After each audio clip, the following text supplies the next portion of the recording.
London में दो बड़ों की मुलाकात, पाकिस्तान तहरीके इंसाफ की ये जो बुझती हुई चिंगारी है इसके ऊपर मजीद पानी डालने का फैसला।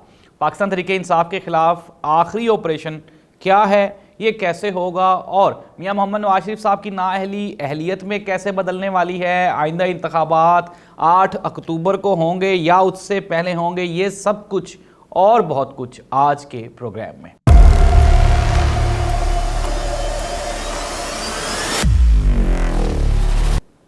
औज़ुबिल्लाहिमिनश्शैतानिर्रजीम, बिस्मिल्लाहिर्रहमानिर्रहीम, अल्लाहुम्मा सल्लि अला मुहम्मदिन व आलि मुहम्मद। करोड़ों दरूद व सलाम हज़रत मोहम्मद मुस्तफ़ा सल्लल्लाहु अलैहि वसल्लम पर आप सल्लल्लाहु अलैहि वसल्लम की आल पे। तहकीकी मरकज़ के साथ मैं हूँ ज़ाहिद अब्बास नकवी। नाज़रीन, जहांगीर खान तरीन और मियाँ मोहम्मद नवाज शरीफ साहब की लंदन में मुलाकात हुई है। अब पहले मैं आपको ख़बरें दे देता हूँ, फिर उसके बाद हम एनालिसिस करेंगे। ख़बर ये है कि मियाँ मोहम्मद नवाज शरीफ साहब और जहांगीर खान तरीन साहब दोनों इस बात पे मुत्तफ़िक हुए हैं कि पाकिस्तान तहरीके इंसाफ जो कि पार्टी आप देख रहे हैं कि उनके साथ किस तरह से क्या क्या वाक़यात और क्या क्या उनके साथ सलूक बर्पा किया जा रहा है, तो फ़ैसला यही किया गया है कि प्रेशर मज़ीद बढ़ा दिया जाएगा और आइंदा ये जो थोड़े दिन रह गए हैं मौजूदा हुकूमत के, फिर उसके बाद निगरान हुकूमत आनी है, तो निगरान हुकूमत से पहले पहले जितना कुछ ये कर सकते हैं इमरान खान के खिलाफ वो मैक्सिमम किया जाएगा। दूसरी जानिब आसिफ अली जरदारी साहब आजकल दुबई हैं और वो भी कोशिश कर रहे हैं कि बिलावल भुट्टो जरदारी साहब की जो सीवी है उसको इंटरनेशनली प्रेजेंट किया जा सके और कोशिश कर रहे हैं कि आइंदा का वज़ीर आज़म जो है, जिस तरह वो कह भी चुके हैं कि आइंदा वज़ीर आज़म एक जियाला होगा, तो हो सकता है कि वो भी अपनी तैयारी कर रहे हैं। ये तो हैं हमारी मौजूदा जो सियासी सेटअप है उसके हवाले से। मोहतरमा मरीम नवाज साहिबा ने भी कहा और वज़ीर आज़म साहब ने भी कहा। वज़ीर आज़म साहब ने पहले तो ये कहा कि जी दुआ करें कि हमें IMF से पैकेज मिल जाए, और साथ में उन्होंने ये भी कहा कि बड़े मुश्किल हालात में हमें हुकूमत मिली और हमने 1.5 साल में मुल्क और कौम के साथ बड़ा अच्छा किया है, कोशिश की है, जितनी हम कर सकते थे बेहतरी वो लेकर आए हैं, हमने सियासत अपनी कुर्बान कर दी, रियासत हमने बचाई है। ये तो वक्त फ़ैसला करेगा कि किसने क्या बचाया और क्या खोया।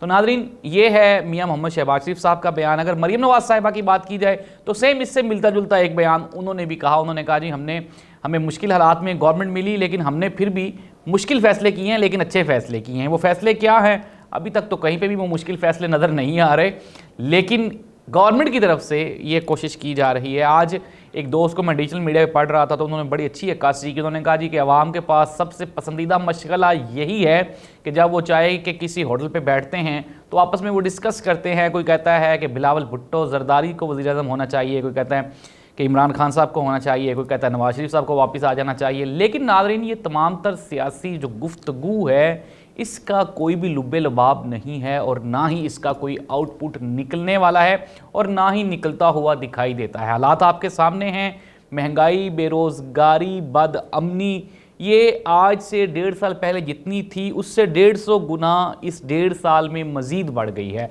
वो मुश्किल फ़ैसले जिसको हुकूमत बार बार कहती है कि हमने मुश्किल फ़ैसले किए, हमने मुश्किल फ़ैसले किए, हमें तो वो कहीं पे भी वो मुश्किल फ़ैसले नज़र नहीं आते। हाँ, अलबत्ता कई मुश्किल फ़ैसले ज़रूर थे, जैसे कि इमरान खान की हुकूमत को ख़त्म करना, फिर पाकिस्तान तहरीक इंसाफ के ख़िलाफ़ एक बड़ा क्रैकडाउन और फिर इदारों को कमज़ोर करना, सुप्रीम कोर्ट के ख़िलाफ़ खड़े हो जाना, डॉलर को 315 रुपये पे लेके जाना।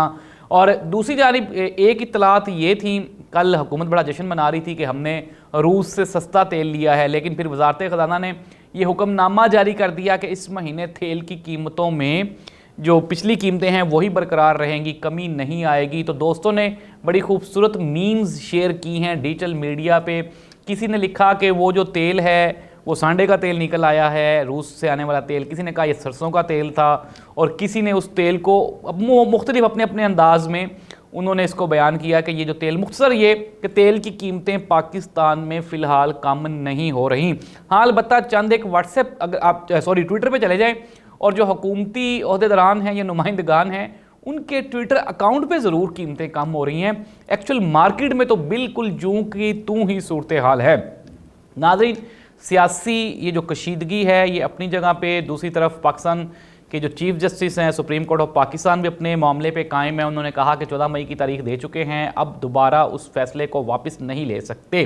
नाज़रीन, जो सीनियर क़यादत है पाकिस्तान मुस्लिम लीग नून की, उन्होंने कहा कि मियां मोहम्मद नवाज शरीफ साहब के बगैर हम लोग इलेक्शन में नहीं जाएंगे, वो आएंगे तो ही हम इलेक्शन में जाएंगे। दूसरी जानिब साफ़ी ने सवाल पूछा कि जी फिर इट मीन्स दैट कि आप चीफ जस्टिस ऑफ पाकिस्तान की रिटायरमेंट का इंतज़ार कर रहे हैं। तो उन्होंने कहा जी हाँ बिल्कुल हम लोग इंतज़ार कर रहे हैं। इट मीन्स दैट एक तरफ तो हुकूमत कह रही है कि अक्टूबर में इलेक्शन होंगे, कल वफाकी काबीना कोई इजलास भी हुआ जिसमें पाकिस्तान पीपल्स पार्टी और इत्तेहादी जमातें जितनी भी हैं ये सारी बैठी और ये मुत्तफ़िका तौर पे इन्होंने कहा जी कि मुकर्रर मुद्दत से एक दिन पहले असम्बली तहलील कर दी जाएगी और फिर उसके बाद निगरान सेटअप आ जाएगा और इलेक्शंस जो हैं वो मुकर्रर डेट पर ही होंगे।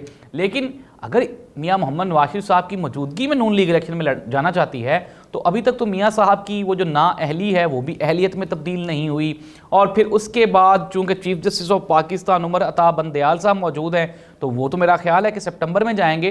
तो इट मीन्स दैट कि फिर 1-1.5 महीना ज़रूर इलेक्शन लेट हो सकते हैं। लेकिन देखना ये होगा कि क्या ये इलेक्शन तो हो जाएंगे, लेकिन जो बड़ा सानहा इस इलेक्शन के बाद रूनमा होगा वो होगा एक नया सियासी अदम इस्तेहकाम। क्योंकि एक वक्त ऐसा था जब पाकिस्तान तरीके इंसाफ बड़ी डोमिनेंट लग रही थी और ये लग रहा था कि हालात भी उनके हक़ में थे, हुकूमत गलतियां भी कर रही थी और फिर सारे के सारे इलेक्टेबल्स भी उनके साथ थे।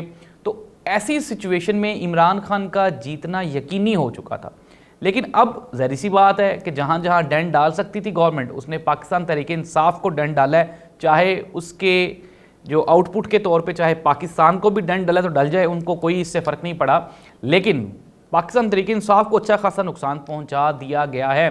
तो अब ज़ाहिर सी बात है डिवीजन हो जाएगी, KPK में PTI जीत जाएगी, पंजाब में कहीं पे PTI, कहीं पे नून लीग, सिमिलरली सिंध में पीपल्स पार्टी, बलोचिस्तान में भी बलोच जो पार्टीज़ हैं वो जीतेंगी। इट मीन्स दैट कि आने वाला जो दौर है, जो आने वाला सियासी मैदान है वो बड़ा एक अजीब सा कोई खिचड़ी सी पकने वाली है। दुनिया में अमूमन जो है वो 2 जमाती निज़ाम चलता है, उस निज़ाम के तहत 2 जमातें इलेक्शन लड़ती हैं, वहीं से ही लोग उसको ज्वाइन करते हैं, छोड़ते हैं। लेकिन पाकिस्तान में 200 जमातें आइंदा आने वाले दौरे इक़्तिदार में आने वाली हैं।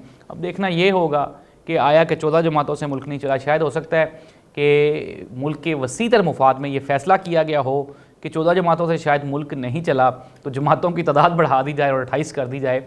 लेकिन जमातों की तादाद बढ़ाने से और सियासतदानों को ऊपर नीचे करने से मुल्की हालात बदलने वाले नहीं हैं, क्योंकि हमारे पास कोई भी इकनॉमिकल रिफॉर्म्स का एजेंडा नहीं है। हमारे जो वज़ीर दिफा हैं ख्वाजा आसिफ साहब, उन्होंने वो जो एक आखिरी उम्मीद है हमारे पास ओवरसीज़ पाकिस्तानियों की, उनको भी उन्होंने लताड़ दिया। उन्होंने कहा जी कि ओवरसीज़ पाकिस्तानी क्या एहसान कर रहे हैं पाकिस्तान पे, ये तो सिर्फ जनाजे पढ़ने आते हैं।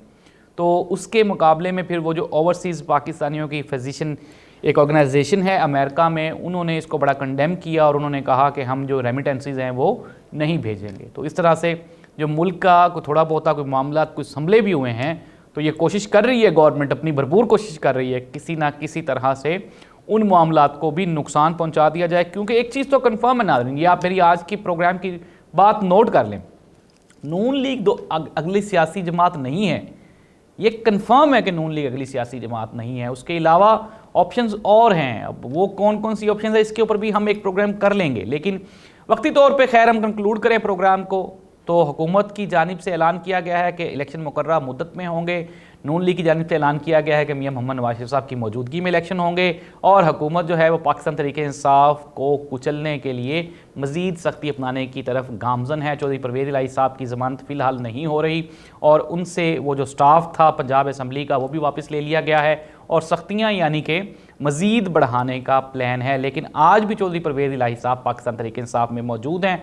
उसकी वजह मुन्नस इलाही भी है और अवामी प्रेशर भी है। चौधरी परवेज़ इलाही एक पुराने और मंझे हुए सियासतदान हैं। कहा यही जा रहा है कि वो अवामी राय के ख़िलाफ़ नहीं जाना चाह रहे और अवामी राय में अगर मैं कहता हूँ आज भी शफाफ इलेक्शन हो तो इमरान खान ही सबसे बड़ा सियासतदान और लीडर पाकिस्तान का हो सकता है। अल्लाह इस मुल्क का हामी और नासिर हो। अल्लाह ताला हम सबको अपनी हिफ्ज़-ओ-अमान में रखे। अल्लाह हाफ़िज़।